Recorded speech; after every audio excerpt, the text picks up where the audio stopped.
Patreon.com/the Walk-Off Podcast. $4 a month gets you in there. Next one comes in from @Billy Blue Jays on Twitter. Says, "Hey guys, great podcast. Me and my older brother watch almost every day. I was hoping to get on Mailbag Tuesday.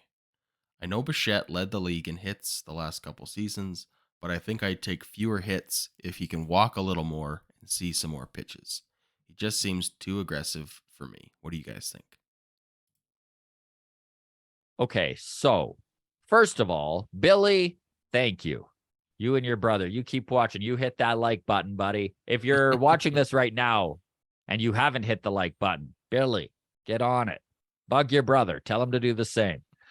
Okay, so I love this. I love this comment. This actually reminds me of a take I had about 6 weeks ago, Adam. I don't know if you remember when we were talking about playing time between Danny Jansen and Alejandro Kirk. And you kind of threw the question out there, how would I like to see that time behind the dish split up? And I kind of threw out there, I'd love to see Danny take 2 out of every 3 days behind the plate. And then I sort of alluded to the idea that Alejandro Kirk, with less wear and tear on his body and the fact that he had gotten, a little, had a down September and just seemed bagged by the length of the season, I suggested maybe giving him a little more rest in that DH spot and his at-bats coming through the designated hitter area would benefit the Blue Jays. But then we did a little research. We did our homework. Adam got on. Go ahead. I was going to say, this is why we don't do our homework, because it never turns out well.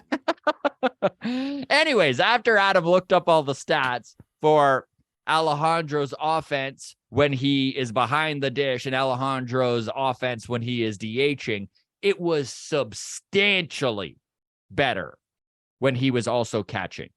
And I don't mean like a few notches. Like, it was noticeably better offense when he was catching. And some guys are just like that when they are in the game defensively. They're just more plugged in offensively as well, and just a little bit more focused on what they're doing, right? Yeah, there's no lapse. 50 to 70 points on his batting average as a catcher versus as a DH. So I had to take that take and shove it back down into the dark holes it came from, because it was completely wrong. And Billy, I totally understand the idea that you would like to see Bichette maybe show a little bit more discipline at the plate. However, I'm going to show some numbers as to why that take might not be the right take. So Bo Bichette hit 379 on first pitches thrown to him last year. If you look at his numbers after that first pitch, it goes substantially down. He had 6 home runs, 17 extra base hits, and a slugging of .613 on first pitches. He even just yesterday, look at yesterday's game. Okay, I know it's spring training, but he saw 3 pitches. None of them reached the catcher. He hit a home run, a ground ball, and a home run. Let's look at MLB leaders on first pitch base hits. And this is since the start of 2021. This is a fairly big sample size. Number 1, Bo Bichette with 96 hits. Number 2, Vladdy Guerrero with 87. Brian Reynolds with 81 is the third.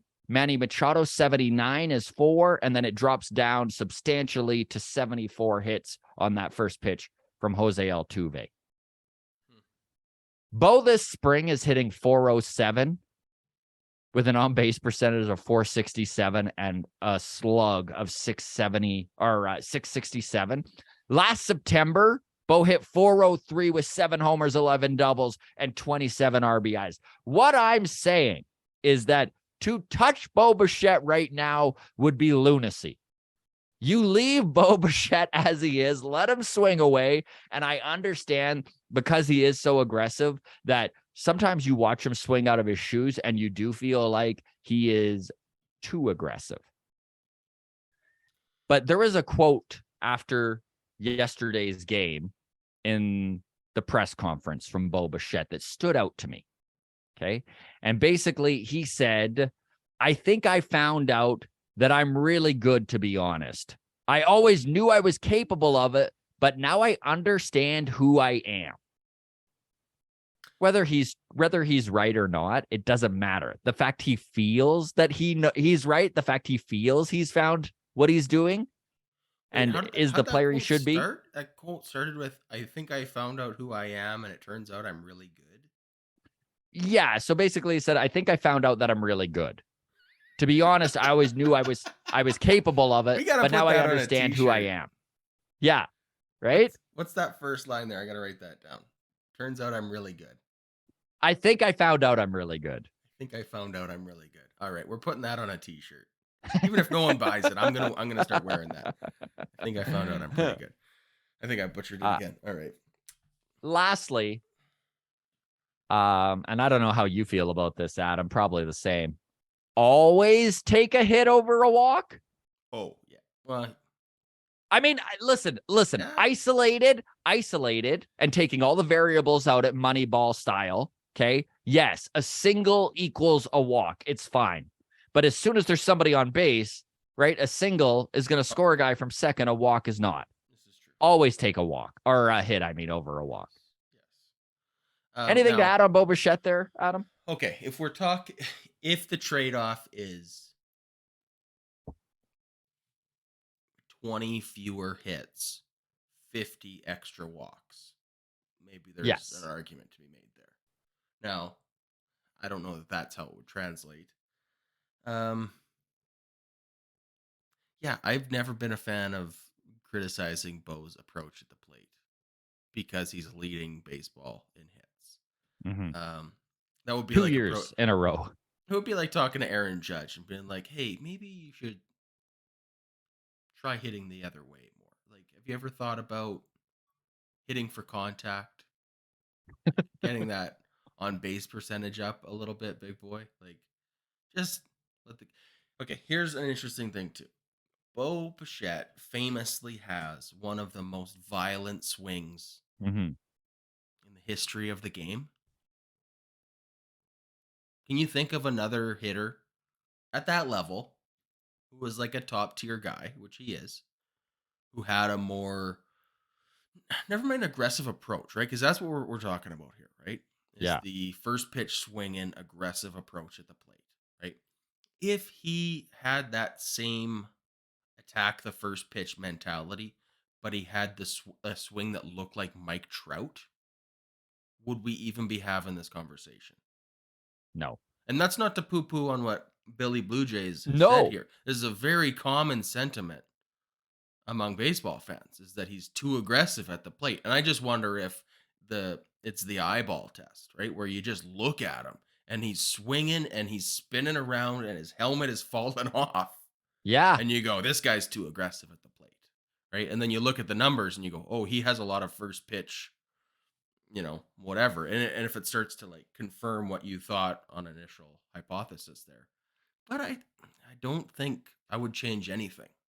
I'd rather him change his physical swing than his mental approach at the plate. Mhm. And the only reason I even say that is for longevity. I just worry about how that swing is going to age.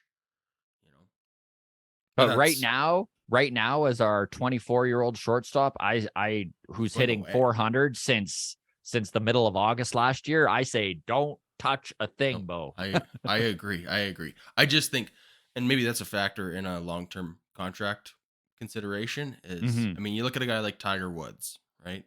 Not to get all golf on you, but golf phenom in the 90s, Yeah. right? Had His to back was change, screwed. Yeah. had to change his swing, had to reinvent how he was driving the ball because it was just too hard on his back. And as he got older, physically couldn't do it anymore.